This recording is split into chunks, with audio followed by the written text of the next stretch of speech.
All right, so here is some of my top mistakes to avoid when you are attempting to take your child on a recruiting showcase camp at colleges with an intent for them to be able to get evaluated and possibly recruited and receive some type of scholarship offer. Now, I watched a lot of YouTube video content on this subject, and most of the videos were pretty decent, but there were a few that just stood out in a bad way, and they were giving so much misinformation.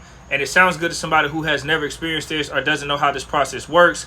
So I want to be able to make this video with an intent to be able to clear some of those bad advice tips that are out there on these videos. So if you hear some of these things that are in videos, I'm going to give solutions to that and why you shouldn't do it. So let's start with some of the things that I've heard that was bad information.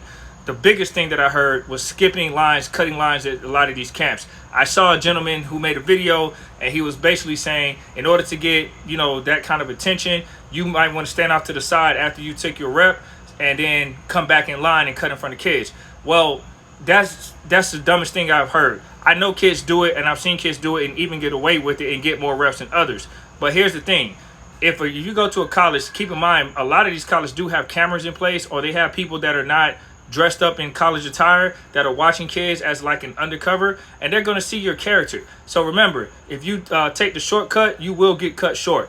In life, just ask yourself, how many times have you screwed people over and gotten so far without getting exposed or caught up or put on blast for bad behavior? It's going to catch up with you. So anyone giving you that type of advice, look at where they're at versus kids who do the right things in life. I'll take my chances with doing the right thing. Another mistake that I see people doing is going to colleges just for big brand names because they're a fan of the college, for example, or they won't go to another college because they don't like that school. They're putting their fandom into their decision versus looking at it as a business. Guys, this is a business whether you like it or not. You can like a college or dislike a college as a fan. That's okay. But remember, you are trying to get a scholarship. You're not going there to be a fan. You're going there to play football and get a free education, or a huge discounted education, as I should say.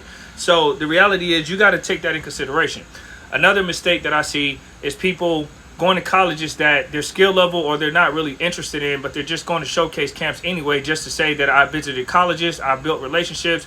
Make it make sense. You want to go to a school that you actually like and a skill level that you feel like you can get on the field right away and play. Be realistic with yourself. It's great to have the big fancy name colleges, but at the end of the day, there's some Division II schools that people don't even think about on their radar as an example, and then you can go start there and get on the field. The goal is to get a free education. If you really want to go pro, you can actually transfer from a D2 to a D1 when you get there.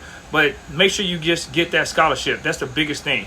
So in conclusion, guys, the solution is be smart with your investment. This stuff is expensive. It's time consuming. So make business sense. Think business first and then your emotions second. If you swap them around, it's going to be challenging.